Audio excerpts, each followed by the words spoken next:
तो ये तस्वीरें आप देख पा रहे हैं। आज जिला प्रशासन की तरफ से आचार संहिता को लेकर एक प्रेस वार्ता की जा रही है। करनाल के उपायुक्त उत्तम सिंह ये प्रेस वार्ता को संबोधित करेंगे, क्योंकि आने वाले दिनों में चुनाव हैं। 1 अक्टूबर को हरियाणा के अंदर चुनाव है और उसको लेकर तैयारियां कैसी रहेंगी, इसको लेकर जो तमाम जानकारी है वो करनाल के उपायुक्त उत्तम सिंह फिलहाल देते हुए नजर आ रहे हैं। प्रशासन के साथ साथ राजनीतिक पार्टियों को भी अब कमर कसने की जरूरत है। क्या कुछ कह रहे हैं, आइए सुनते हैं। आज की प्रेस वार्ता में पहुंचे सभी पत्रकार साथियों का हार्दिक स्वागत और अभिनंदन है। प्रेस वार्ता को अभी माननीय उपायुक्त महोदय श्री उत्तम सिंह जी संबोधित करेंगे। आप सभी का स्वागत है आज की प्रेस कॉन्फ्रेंस में। जैसा कि हमें पता है, कल इलेक्शन कमीशन ऑफ इंडिया ने हरियाणा प्रदेश के लिए जो इलेक्शन शेड्यूल जारी किया है, उसी की कंटिन्यूटी में हम ये प्रेस कॉन्फ्रेंस कर रहे हैं।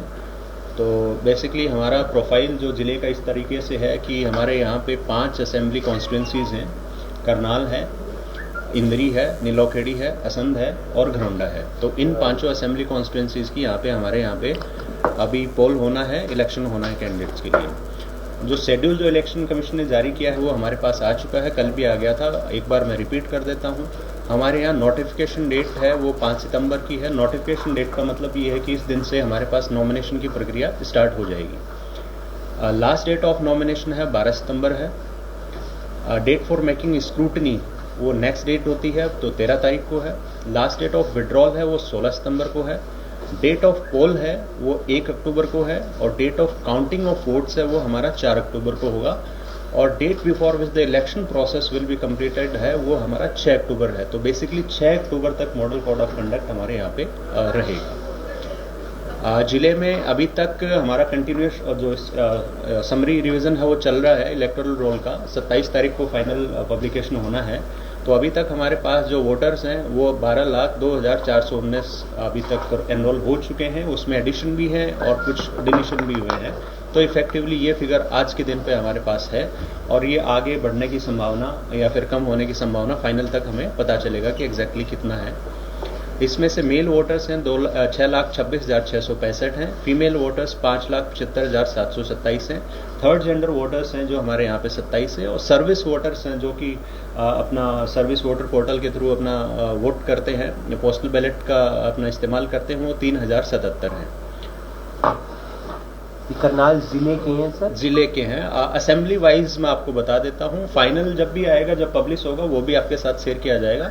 अभी नीलोखेड़ी में 2,34,017 वोटर्स है। इंद्री में 2,18,812 है। करनाल में 2,66,098 है। घरौंडा में 2,40,991 है।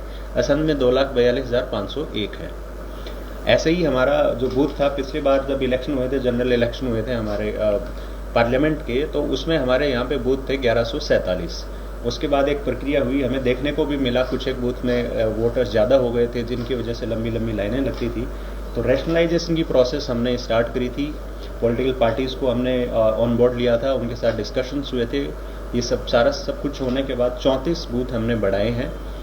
तो इस वजह से अब हमारे 1181 बूथ हो गए हैं। और एक हमने जो इलेक्शन कमीशन की जो गाइडलाइंस हैं कि हाई राइजिंग बिल्डिंग या फिर सोसाइटीज़ हैं, हाउसिंग सोसाइटीज़ हैं, उनमें भी हमें बूथ बनाने चाहिए। तो एक बूथ हमने वो भी कंसिडर किया है, वो भी बनाया है। वो 1181 में ही मिलके है। तो लोकेशंस हैं जो हमारी पुलिंग बूथ है। एक लोकेशंस पे मल्टीपल बूथ्स भी हो सकते हैं, 2 भी हो सकते हैं, 3 भी हो सकते हैं, 4 भी हो सकते हैं। तो रूरल में 111 है, अर्बन में 426 लोकेशन है। टोटल 1181 बूथ हैं। जितने भी बूथ हैं हम यहाँ पे पहले भी करते आ रहे हैं। एक अश्योर्ड मिनिमम फैसिलिटी होती है जिसमें ड्रिंकिंग वाटर आता है, शेड आती है, क्यू का एक सिस्टम वहाँ पे हमें होना होता है, ड्रिंकिंग वाटर अवेलेबल कराते हैं, टॉयलेट्स अवेलेबल कराते हैं। वो भी हमने इंश्योर करना है और किया है, पिछले इलेक्शन में भी किया है, इसमें भी करेंगे। अश्योर्ड मिनिमम फैसिलिटी के बियॉन्ड भी जाके हम कोशिश करेंगे कैसे हम वोटर्स को ज़्यादा से ज़्यादा पार्टिसिपेशन किया जा सके, क्या समस्याएँ आती हैं, उन समस्याओं को भी एड्रेस करेंगे धीरे धीरे। पिछली बार की तरह इस बार भी हम प्लानिंग कर रहे हैं कि 100% जो बूथ्स हैं हमारे उनमें वेबकास्टिंग हो। वेबकास्टिंग से बहुत फ़र्क पड़ता है। जो पहले शिकायतें आती थी कि बूथ में एक डिटरेंट की तरह काम करता है, डिटरेंट की तरह भी काम करता है। और कुछ शिकायत आती है तो हमारे पास एक एविडेंस भी रह जाता है उसको वेरीफाई करवाने के लिए कि चीज़ में इसने जो हमारा free and fair election conduct करवाने में कहीं ना कहीं कोई गड़बड़ हुई तो हम उसको देख भी पाते हैं, और रियल टाइम पोल डे के दिन हम यहाँ से मॉनिटर भी करते हैं। कंट्रोल रूम होता है, सारे के सारे बूथ्स को मॉनिटर करते हैं। अभी इलेक्शन में मई में भी हमने किया था और आने वाले इलेक्शन में भी हम करेंगे, तो 100% पे वेबकास्टिंग हम करेंगे इसमें। एक्सेसिबिलिटी की बात करें तो हर बार की तरह हम जो व्हील चेयर्स की व्यवस्था, रैंप्स की व्यवस्था वो हम करेंगे, और जो सक्षम ऐप है उस पर भी ऑप्शन देते हैं कि जो वोटर्स हैं, पीडब्ल्यूडी वोटर्स हैं, वो अपना एक रिक्वेस्ट वहाँ पे डाल दें। वो रिक्वेस्ट हमारे पास आ जाती है, हमें पता चल जाता है कि किस जगह क्या रिक्वायरमेंट है, तो हमारे जो रिसोर्सेज हैं उनका एक एफिशिएंट यूटिलाइजेशन हो पाए। तो मैं सभी पीडब्ल्यूडी वोटर्स से रिक्वेस्ट करूंगा कि ज़्यादा से ज़्यादा संख्या में आप इस ऐप का इस्तेमाल करें, ताकि आपको हमें सुविधा प्रोवाइड करवा पाए, हमारे पास रिक्वेस्ट आ जाए। और जैसा कि इन जो कि ब्लाइंड वोटर्स है उनके लिए रूल स्पेसिफिकली अलाउ करता है कि वो अपने साथ एक कंपेनियन लेके जा सकते हैं, तो उनके लिए भी सूचना है कि वो अपना वोट का इस्तेमाल करें। अपने साथ एक कंपेनियन भी हम अलाउ करते हैं, वो वहाँ से अपने साथ लेके जा सकते हैं। इसके अलावा फैसिलिटेशन में जैसे पोस्टर्स भी हम लगाते हैं जिन पे डिटेल्स होती है, बूथ की डिटेल होती है, कौन कौन कैंडिडेट्स हैं उनकी डिटेल होती है, अप्रूव डॉक्यूमेंट्स कौन कौन से उनकी डिटेल्स होती है। वो अभी मैं आपको बताऊंगा कि कौन कौन से हर बार इलेक्शन कमीशन और भी डॉक्यूमेंट्स उनके समावेश करने की कोशिश करते रहते हैं इलेक्शन कमीशन की तरफ से, तो मैं आपको वो भी बताऊंगा कि कौन कौन से डॉक्यूमेंट्स हैं जो आप बूथ पे जाके दिखा सकते हैं। वो आपका वोटर कार्ड के बियॉन्ड है, 12 डॉक्यूमेंट्स की और लिस्ट है जो कि यूज़ किए जा सकते हैं, वहाँ पर आपको बताए जा सकते हैं। हमारा ईपी रेशियो है जो कि इलेक्टर्स टू पॉपुलेशन रेशियो होता है, वो हमारा 680 है, काफ़ी अच्छा है। मतलब जो मानते हैं हमारा जो प्रोजेक्टेड जो हम पॉपुलेशन मानते हैं 18 से ऊपर वाली जो पॉपुलेशन होगी वो इसी के आसपास की रहती है, तो हमारा बिल्कुल सही है। जेंडर रेशियो 918 है, जो मुझे जहाँ तक याद आ रहा है हमारे जनरल इलेक्शन में 917 था, तो इसका ये मतलब है कि हमारा जो वुमेन वोटर का जो रजिस्ट्रेशन है वो बढ़ा है, 2 पॉइंट से बढ़ा है, ये एक अच्छी बात है। ऐसे ही यंग वोटर्स हैं, वो हमारे पिछले इलेक्शन में 2.17 थे परसेंटेज आता है, इस बार हमारे 2.21 हुए हैं, तो मतलब बेसिकली यूथ और जो वुमेन वोटर्स हैं उन्होंने अपना रजिस्ट्रेशन देखने को चल रहा है कि बढ़ रहा है। तो और मैं उम्मीद करता हूं कि दोनों जो वोटर्स की कैटेगरी है इनका पार्टिसिपेशन भी जो हमारा जिस दिन पोल डे है उस दिन देखने को मिलेगा। Model polling stations election commission कहता है कि हर असेंबली में एक एक आपको बनाना है, लेकिन हमने पिछले बार भी डिसाइड किया था, इस बार भी डिसाइड किया था, हर असेंबली में हम 5 रखें। इसके साथ साथ एक वुमेन ऑल वुमेन जो है पोलिंग स्टेशन हम बनाते हैं, जिसमें प्रिजाइडिंग ऑफिसर, पोलिंग ऑफिसर सारे वहाँ पे जो हमारे इलेक्शन के जो कर्मचारी होते हैं, हमारे ऑफिसर्स होते हैं, वो सारे वुमेन होंगे। वो भी हमने हर असेंबली में अभी तक एक एक प्लान किया है। ऐसे ही पीडब्ल्यूडी ऑफिसर्स हैं, हमारे प्रिजाइडिंग ऑफिसर्स हैं, उनके लिए भी हमने हर असेंबली में एक किया है। पिछले बार का एक्सपीरियंस बड़ा अच्छा रहा। आके शाम को जब पूरा पोल प्रोसेस होने के बाद उनके चेहरे पे कॉन्फिडेंस देखने को लग रहा था कि उन्होंने मौका मिला और इतना बेहतरीन तरीके से कराया। आपने भी देखा हो, कहीं भी कोई शिकायत नहीं आई कि कहीं भी ऐसे पोलिंग स्टेशन पे दिक्कत रही हो। ऐसे ही यूथ वोटर्स का है जो हम अभी इस बार पर असेंबली एक एक करने की कोशिश कर रहे हैं। अभी ये नंबर मैंने आपको बताया मिनिमम साइड पे बताया है, हो सकता है हम इसको बढ़ा भी दें। एक इशू रहता है वल्नरेबिलिटी मैपिंग का, तो वो प्रोसेस हमने जनरल इलेक्शन पार्लियामेंट में करी थी, रिसेंटली अभी हुए हैं। उसमें 122 क्रिटिकल बूथ निकल के आए थे हमारे पास। ये एक्सरसाइज हम फिर से करेंगे क्योंकि अब और इश्यूज भी आ जाते हैं और डायनेमिक्स भी आते हैं, तो वो हमारी प्रोसेस चल रही है वल्नरेबिलिटी मैपिंग की। वल्नरेबिलिटी मैपिंग का बेसिकली पर्पज ये है कि वोटर है वो अपना फ्री एंड फेयर मैनर में डाल पाएगा कि नहीं डाल पाएगा, उसको क्या अड़चने आ सकती हैं। कोई थ्रेट हो सकती है, कोई एक्सेसिबिलिटी का इशू हो सकता है, कोई और वजह हो सकती है, कोई उसको डरा धमका सकता है, कोई ये हो सकता है कि वोट डालने ना जाने दे। तो जो भी चीज़ें आती है हम उनको देखते हैं। बूथ को सेंसिटिव जो बूथ होते हैं उनको हम पहले से ही तैयारी करते हैं, उन पर डेप्लॉयमेंट भी करते हैं। जनरली देखने में आता है कि क्रिटिकल बूथ्स पे सिर्फ डेप्लॉयमेंट बढ़ाते हैं। डेप्लॉयमेंट के अलावा हमारे कॉन्फिडेंस बिल्डिंग मेजर्स हैं वो भी हम करते हैं। वहाँ पे जो जहाँ पे भी लगता है पर्टिकुलर ग्रुप हो गया, पर्टिकुलर वोटर्स हो गए वहाँ पे जिनको कुछ इस तरह की दिक्कत आ सकती है, तो हम उनसे भी हमारे चैनल्स ओपन रखते हैं। प्रिजाइडिंग ऑफिसर के रिटर्निंग ऑफिसर के जरिए भी हम उनसे बातचीत करते हैं कि ऐसी कोई दिक्कत आने नहीं देंगे, आप आराम से वोट डालिए, अपने मताधिकार का प्रयोग कीजिए। दूसरा एक्सपेंडिचर मॉनिटरिंग का जैसे कि हमें पता है कि फ्लाइंग स्क्वाड्स जिस दिन से हमारा मॉडल कोड ऑफ कंडक्ट लगता है उसी दिन से हमें बनानी पड़ती है, तो हमने फ्लाइंग स्क्वाड बना ली है। ऑपरेशंस है, स्टैटिक सर्विलेंस टीम बनेगी, जो नाके लगते हैं वो हमारा फर्स्ट डे ऑफ नॉमिनेशन से स्टार्ट होता है। और बाकी जो मशीनरी है, जो भी हमारा कंट्रोल रूम हो गया, मीडिया सर्टिफिकेशन हो गया, हमारा एक्सपेंडिचर मॉनिटरिंग सेल हो गया, ये हमने एस्टेब्लिश कर लिए हैं और ये फंक्शनल हो गया है। किसी कोई दिक्कत होती है 1950 पे शिकायत कर सकते हैं, अपना वोटर ऐप से जो है उस पर शिकायत दे सकते हैं। बेसिकली शिकायत पुराना एक्सपीरियंस ये देखने को मिला है कि वो शिकायत इस तरह की आती है कि मेरा वोटर कार्ड नहीं मिला मुझे, मैंने इस पर चेंज करवाया था, ये लेट हो गया है। लेकिन ये चैनल सिर्फ इसीलिए नहीं, सूचना देने के लिए भी इस्तेमाल किया जाना चाहिए कि यहाँ पे ऐसी कोई प्रैक्टिस हो रही है जो कि हमारे इलेक्शन की जो फेयरनेस है और जो उसको बाधित कर रही है कहीं ना कहीं। तो ये चीज़ें भी मैं रिक्वेस्ट करूँगा आपके ज़रिए कि सब लोगों तक ये पहुँचाए। सी विजिल ऐप है, पिछले बार भी हमने यूज़ की थी और इस बार भी मैं चाहता हूँ कि बढ़ चढ़ के यूज़ हो। उस पर भी ऐसी जो भी माल प्रैक्टिसेस हैं, जो भी ऐसा मॉडल कोड ऑफ कंडक्ट का वायलेशन है, वो आप सब लोग यूज़ करें, उस पर अपनी एप्लीकेशन डालें। ये दोनों एंड्रॉयड और अपने iOS दोनों के लिए अवेलेबल है, ऐप स्टोर पे अवेलेबल है, सी विजिल नाम से है। तो मैं सबसे रिक्वेस्ट करूँगा कि ज़्यादा से ज़्यादा इस ऐप को यूज़ करें। और इसमें जो हमारा रेस्पॉन्स टाइम होता है वो 100 मिनट्स का होता है।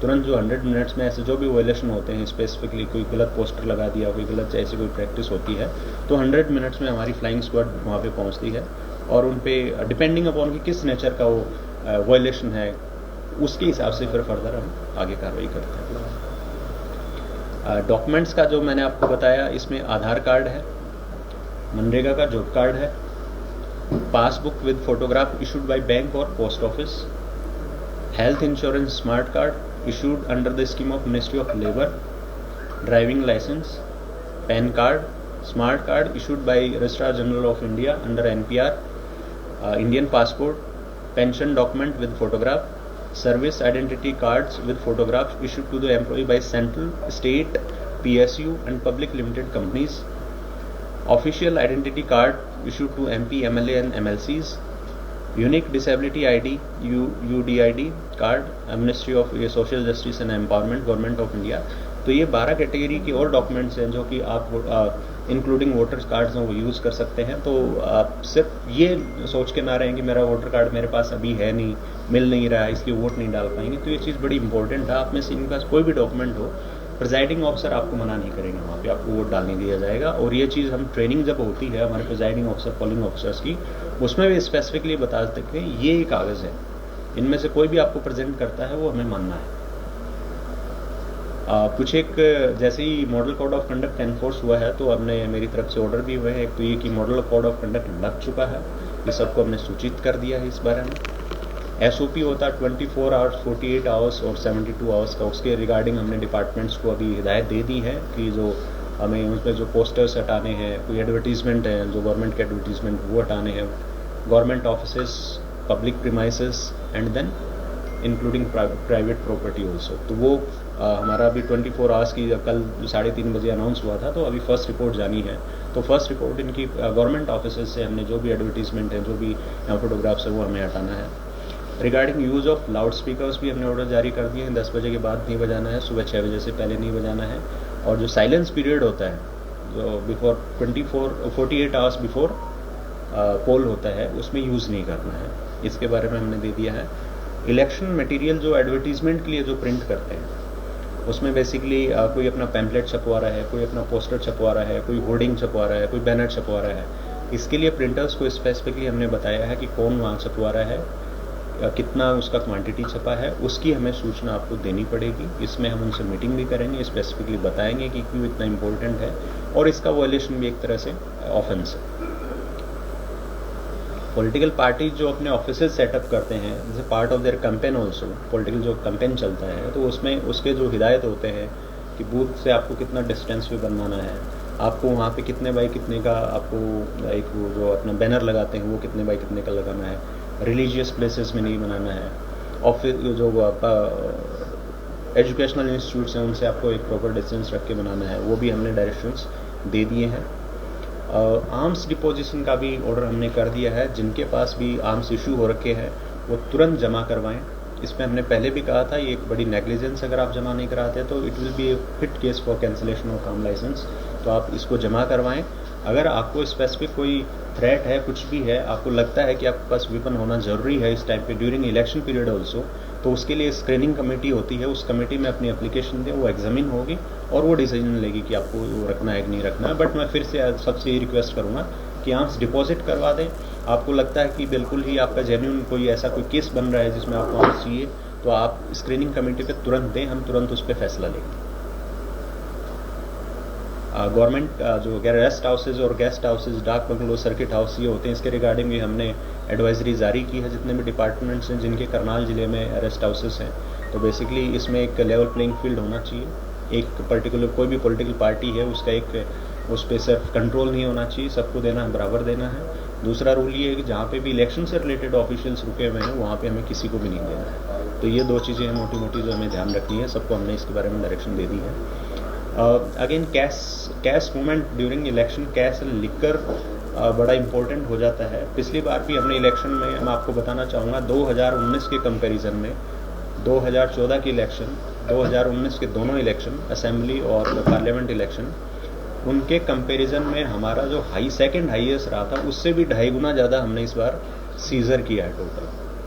2024 के जनरल इलेक्शन हुए थे, करेंगे। फिगर कहाँ जाएगा इसके बारे में मैं अभी आपको नहीं बता सकता, बट वी विल एंश्योर कि जो भी इलीगल कैश मूवमेंट है, जो लिकर मूवमेंट है, फ्रीबीज का मूवमेंट है, हम उस पर सख्त नज़र रखेंगे और कोशिश करेंगे कि एक भी ऐसी चीज़ नहीं आए। पब्लिक से भी मैं रिक्वेस्ट यही करूँगा कि कैश का use during election election related activity से अगर वो लिंक नहीं है तो हमारी कोशिश यही रहेगी, हम विल एंश्योर, कोशिश नहीं, विल एंश्योर कि विद इन 7 डेज वो कैश रिलीज हो जाए। इसके लिए अगर हमारे पास कोई अपनी एप्लीकेशन देता है कैश रिलीज की, कैश नहीं देता है तो भी वो केसेस हम एग्जामिन करेंगे और जो रिलीज होने वाला हो तुरंत रिलीज करेंगे ताकि पब्लिक को इन्फ्लुएंस ना हो। लेकिन फिर भी मेरी यही रिक्वेस्ट रहेगी कि इस ब्लर एरिया की पता करना कि जेन्युइन है नहीं है, तो on safer side if cash can be avoided it should be avoided, ये मेरी सबसे रिक्वेस्ट रहेगी।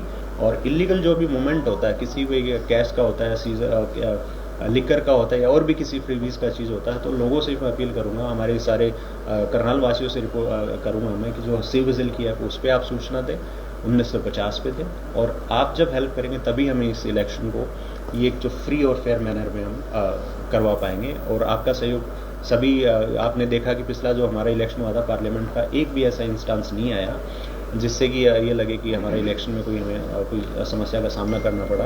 बट फिर भी एक चीज़ और मैं अभी आपको कहना चाहूँगा कि हमने 4 FIR करी थी, 3 तो लिकर से रिलेटेड थी, एक FIR बड़ी इंटरेस्टिंग थी। सोशल मीडिया पे किसी व्यक्ति ने अपने दोनों हाथ पे ये दिखा के ये कहा कि मैंने 2 वोट डाले हैं, उसको हमने अभी अंडर इन्वेस्टिगेशन है, लेकिन अभी तक जो पता चला है उस व्यक्ति ने एक भी वोट नहीं डाला था और मार्कर से ये लगा के ये चीज़ कही थी। तो ये ऑफेंस है। ये आप जो इलेक्शन मशीनरी है उस पर एक तो झूठा दावा पेश कर रहे हैं, वो उनकी FIR हुई थी।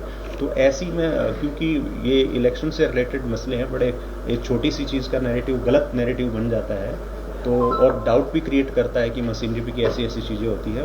इन्वेस्टिगेशन में आता है कि नहीं हुआ ऐसा, लेकिन फिर भी एक सावधानी हमें बरतनी चाहिए कि कोई भी ऐसी चीज़ गलत चीज़ ना करें। तो उसमें उन्होंने किया, जानबूझ के वो लगाया, बताया, ये देखने में लगे कि इंडेलिबल लिंक है जो कि उनको एक्सेस नहीं था, बिल्कुल मार्कर से लगा के ऐसा किया। बिल्कुल ऐसी चीज़ कोई भी नहीं करनी है। हमें एक जिम्मेदार नागरिक बनना है, जिम्मेदार वोटर बनना है, हमारा जो मताधिकार है उसका प्रयोग करना है, कोई भी गलत चीज़ भ्रांति नहीं फैलानी है। इलेक्शन से रिलेटेड भी कोई भी ऐसी चीज़ आती है, मीडिया से स्पेशल मेरी रिक्वेस्ट रहेगी कि कोई भी ऐसी चीज़ आती है जिस पे लगता है कि ये कुछ ऐसी चीज़ डाउट, कई बार EVM के बारे में आ जाते हैं, कई बार EVM के मूवमेंट के बारे में आ जाते हैं, तो प्लीज़ एक बार वेरीफाई ज़रूर करवाएं सोर्स को उसको, क्योंकि बहुत ज़रूरी हो जाता है हमारे लोगों में, मतलब हमें कॉन्फिडेंस एस्टेब्लिश करना होता है कि भाई हाँ ये प्रक्रिया बिल्कुल सही है, तो उसका आपका योगदान बहुत ज़रूरी है उस चीज़ में। तो मेरी तरफ से इतना ही रहेगा और मैं उम्मीद करता हूँ कि आगे भी आपका सहयोग रहेगा लोगों तक हमारी बात पहुँचाने का, और लोगों की बातें हमारे तक पहुँचाने का आप जो काम कर रहे हैं बखूबी आगे भी ऐसा ही चलता रहेगा। सर वोट कब तक बना पाएंगे? वोट बनाने का फर्स्ट डे ऑफ नॉमिनेशन तक का होता है, तब तक एप्लीकेशन आएंगे। सर CCTV कैमरे रहेंगे पोलिंग बूथ पे? हाँ बिल्कुल CCTV कैमरा रहेगा, और मैंने बताया जो वेबकास्टिंग हम बोलते हैं, ये CCTV और इंटरनेट से उसको कनेक्ट करते हैं, उसका फीड हमारे पास, मेरे पास भी आएगा, रिटर्निंग ऑफिसर के पास भी रहेगा, और इलेक्शन कमीशन और जो CEO ऑफिस है चंडीगढ़ में उनके पास भी रहेगा। घर से वोट डालने का अधिकार किसको है? हाँ, घर से वोट डालने का अधिकार एक तो 85+ वोटर्स है, एक हमारे जो पीडब्ल्यूडी वोटर्स हैं और एक एसेंशियल सर्विसेज के हो गए, एक एवीसीयू बोलते थे कोविड के वोटर्स। सर सीनियर सिटीजन के लिए क्या सुविधाएं रहती है? एक मिनट मैडम, इनका सवाल कर देता हूँ एक बार कंप्लीट। ये 4 कैटेगरी हैं। इनमें हमारा जो है फॉर्म 12D के लिए जो इन वोटर्स इनके डोर टू डोर बीएलओ जाएंगे, उनको ऑप्शन बताएंगे कि ये चीज़ है, आप इसको पोस्टल वॉलेट के थ्रू आप इसको वोट डालना चाहते हैं तो आप बताएं। उनकी कंसेंट आती है, वो कंपाइल करवा के एक पर्टिकुलर टीम बना के विद जो सारा प्रोटोकॉल जो ईसीआई का वो फॉलो करते हैं, हम उनसे वोट कास्ट करवाएंगे। सर सीनियर सिटीजन के लिए क्या कुछ सुविधाएं रहेंगी? सीनियर सिटीजन की मैडम जो मैंने आपको बताया, अभी जो पोस्टल बैलेट की फैसिलिटी है उसमें 85 प्लस के जितने भी वोटर्स हैं, मैंने 2-3 चीज़ें बताई। एक तो सक्षम है, उस पर आप व्हीलचेयर की या कोई रिक्वेस्ट हो वो आप डालें। अदरवाइज भी हम फैसिलिटी प्रोवाइड करवाएंगे, लेकिन हमें पता चल जाए कि हाँ इस बूथ पे आ रही है रिक्वेस्ट, तो हम एटलीस्ट वहाँ तो इंश्योर करवाएंगे। दूसरी चीज़ जो होम वोटिंग होती है पोस्टल बैलेट के जरिए, तो वो भी हमारे बीएलओ बूथ टू बूथ जाएंगे, जितने भी वोटर हैं उनके हाउस टू हाउस जाएंगे और उनसे उनकी कंसेंट अगर वो कहते हैं कि हाँ मुझे पोस्टल बैलेट के जरिए डालनी है, तो उनसे वो रिक्वेस्ट लेंगे और उनको इसकी फैसिलिटी प्रोवाइड करेंगे। सर वोट परसेंटेज बढ़ाने में हम नाकाम रह रहे हैं, मतलब जितना होना चाहिए उतना नहीं हो पा रहा है। बिल्कुल, ये हमारा एक तो इस बारे में हमने एग्जामिन किया था, एक तो हीट वेव की वजह से कुछ एक ये देखने को मिला, थ्रू आउट द स्टेट देखने को मिला, थ्रू आउट द कंट्री कम हुआ है, तो वो अभी एक है नहीं। तो मैं मान के चल रहा हूँ हमारा एक तो वैसे नेचुरली ही बढ़ेगा। दूसरे एफर्ट्स हमने, जैसे मैंने बताया कि बूथ्स पे जहाँ पे ज़्यादा वोटर्स थे उनको भी हमने रैशनलाइज किया है। हमारे यहाँ पे अभी मैं बताऊँगा 1500 तक का हमारे पास इलेक्शन कमीशन कहता है कि वोटर्स हो सकते हैं एक बूथ पे। हमारे पूरे जिले में 1400 प्लस एक ही बूथ है सर, अभी तक भी। जरूरत पड़ी वहाँ पे बढ़ते हैं, ऑक्सिलरी बूथ बनाने की जरूरत पड़ी वो भी बनाएंगे। तो हमने इंश्योर किया है कि ज़्यादा लंबी लाइनें ना लगें। सर जो अक्सर तो क्या रहने वाला है, क्योंकि पुलिस फोर्स की नफरी कम है। क्या कहते हैं? करनाल पुलिस में जो पुलिस मुलाजिम है उनकी नफरी कम है, उसके अलावा कोई एक्स्ट्रा कोई बल बुलाया जाएगा? बिल्कुल, सेंट्रल फोर्सेस हर इलेक्शन में आती हैं। इसमें भी मैंने जैसे आपको बताया कि जो फोर्सेस की रिक्वायरमेंट है, एक तो हमारा स्टैटिक कंपोनेंट हो गया कि कितने बूथ हैं कैसे है, वो एक डायनामिक ये वाला वनरेबिलिटी में हम क्या निकाल के लाते हैं कि कितने हमें क्रिटिकल बूथ होंगे, कितने वनरेबल एरिया होंगे, उसके हिसाब से हमारा वो भी डिपेंड है। और वो हमें पूरी फोर्स पहले भी मिली है और इस बार भी मिलेगी। बॉर्डर एरियाज हमारे यूपी से 2 लगते हैं, एक तो ये मंगलोरा वाला है और एक ये शेरगढ़ टापू है। कल मैंने और एसपी साहब ने इनफैक्ट कल विजिट भी कर ली है दोनों, और वहाँ पे ऑलरेडी हमारे नाके हैं, वहाँ पे सीसीटीवी कैमरे लगे हुए हैं ऑलरेडी। और वहाँ पे अब हम जो एडिशनल और डिप्लॉयमेंट ऑफिसर्स का एक्साइज डिपार्टमेंट का, और वो भी हम करेंगे। और वहाँ आसपास जितनी भी गतिविधियाँ होती हैं, जो भी मैंने आपको बताया, कोई भी इलीगल मूवमेंट होता है, लिकर का हो चाहे कैश का हो चाहे किसी भी चीज़ का हो, प्रीवीज का हो, उस पर हम कंट्रोल। हाइपर सेंसिटिव और सेंसिटिव वाला मैंने बताया कि कॉन्सेप्ट पुराना है। अभी हमारा वनरेबिलिटी मैपिंग में 2 कैटेगरी आती है, क्रिटिकल आता है और वनरेबल एरियाज आते हैं। तो वनरेबल एरियाज की मैप जो एक्सरसाइज अभी चल रही है, पुराना में 122 क्रिटिकल बूथ थे, वो अभी उनमें 122 रहना है, कम होना है, ज़्यादा होना है, it will be decided very soon. Sir जो कर्मचारी इलेक्शन ड्यूटी करते हैं वो वोट कैसे डालते हैं? उसमें काफ़ी कैमरामैन भी जाती है, टीम लगती है सारी। अभी तो पोस्टल बैलेट के जरिए ही डाल पाएंगे, क्योंकि उसमें हमारे पास पार्लियामेंट इलेक्शन में एक इलेक्शन ड्यूटी सर्टिफिकेट का ऑप्शन भी रहता है। बट क्योंकि अभी जिस व्यक्ति का जिस कॉन्स्टिट्यूंसी में वोट है उसमें ऑब्वियसली उनकी ड्यूटी नहीं लग पाएगी, तो पोस्टल बैलेट के जरिए ही वो वोट डाल पाएंगे। और उनकी हम हर बार सुविधा प्रोवाइड करवाते हैं, इस बार भी करवाएंगे और पहले से बेहतर करने की बिल्कुल। सर लोकसभा चुनाव के मुकाबले में विधानसभा में कुछ वोट बढ़ी है सर? कोशिश हमारी रहती है कि लोकसभा चुनाव हो चाहे विधानसभा चुनाव हो, किसी तरह का चुनाव हो, ज़्यादा से ज़्यादा पार्टिसिपेशन हो। इस बार भी हम एनरोलमेंट बढ़ा है हमारे। अभी मैंने बताया 12 लाख और 2419 हो गए हैं। और पिछले बार का जब मुझे इलेक्शन का याद आ रहा, 11,92,000 समथिंग हमारे वोट थे, तो ये हमारा बढ़ा है। और बेसिकली इस बार हमने जो शिकायत आती है कि डेड वोटर्स है, उनका इलेक्टोरल रोल में नेम है, वो उनकी डिटेल मैं आपसे शेयर करवा दूंगा। एग्जैक्टली मेरे पास अभी तक कितने डिलीट हुए हैं वो डिटेल है नहीं, लेकिन हमने इस पर across the state under the leadership of CO sir की लीडरशिप में इलेक्शन कमीशन की जो डायरेक्शंस आई थी कि डेड वोटर्स नहीं रहने चाहिए, उसमें हमने थोरो एक्सरसाइज की है और वो अभी चल रही है। 27 तारीख को आप देखेंगे कि हमारा इलेक्टोरल रोल है, उसके जो हेल्थ बोलते हैं कि इन द सेंस जो एलिजिबल वोटर है वो रोल में होना चाहिए, जो एलिजिबल नहीं है, डेड वोटर है, वो उसमें नहीं रहना चाहिए। 2 क्राइटेरिया है, उस पर हमने बहुत अच्छे से काम किया है। आप देखने को मिलेगा कि इसमें बिल्कुल ठीक रहा। सब काफी आरोप रहते हैं कि वोटर्स खरीदे जा रहे हैं, वोट खरीदे जा रहे हैं, तो उसके लिए जिला प्रशासन क्या सही? मैं आपको फिर से बता रहा हूँ, ऐसी जो भी चीज़ है, ये मॉडल कोड ऑफ कंडक्ट का वायलेंस है, इसका ये आपको कई भी ऐसी चीज़ सूचना में मिलती है कि यहाँ पे ये कैश बांटा जा रहा है, यहाँ पे इनको कोई चीज़ें ऐसी दी जा रही हैं, तो उसमें हमारा जो फ्लाइंग स्क्वाड टीम है और इनके अलावा विभिन्न डिपार्टमेंट्स और भी जुड़े हुए हैं हमारे साथ, तो वो भी जाके उनको सुनिश्चित करेंगे कि कहीं ऐसी चीज़ ना हो रही हो। हमारा एक्सपेंडिचर मॉनिटरिंग के लिए अलग से ऑब्जर्वर आते हैं, अलग से टीम बनती है, तो उनका ये दायरा आता है, हमारा दायरा आता है कि मैसेज नहीं होगी। Sir, model code of conduct Karnal के उपायुक्त उत्तम सिंह को, जिन्होंने तमाम महत्वपूर्ण जानकारी दी है। एक अच्छी बात यह भी है कि लोकसभा चुनावों के मुकाबले अगर बात करें, विधानसभा चुनावों में जो वोटर्स की संख्या है वो भी बढ़ी है और 27 तारीख तक जो एक फाइनल लिस्ट आएगी उसमें भी तमाम चीजें पता चलेंगी कि किस विधानसभा क्षेत्र में कितने वोट लोकसभा चुनावों के मुकाबले बढ़े हैं। उम्मीद की जा रही है कि इस बार वोट परसेंटेज अच्छा होगा और उसके लिए बूथ की जो संख्या है वो भी बढ़ा दी गई है। इसके साथ साथ लोगों तक संदेश भी पहुंचाया जा रहा है। 1 तारीख को हरियाणा के अंदर वोटिंग है, 1 अक्टूबर को, और 4 अक्टूबर को रिजल्ट आने हैं। 5 सितंबर से नामांकन शुरू हो जाएंगे, 12 सितंबर तक नामांकन भर सकते हैं, 13 तारीख को स्क्रूटनी होगी और 16 तारीख तक जो नामांकन है वो वापस लिए जा सकते हैं। बेहद महत्वपूर्ण चुनाव है हरियाणा की दृष्टि से और ऐसे में प्रशासन की अहम जिम्मेदारी है कि इस चुनाव को शांतिपूर्ण तरीके से संपन्न करवाया जाए, जैसा लोकसभा चुनाव हुआ था। आप देख पा रहे हैं करनाल ब्रेकिंग न्यूज में हूं आपके साथ हिमांशु नारंग। धन्यवाद।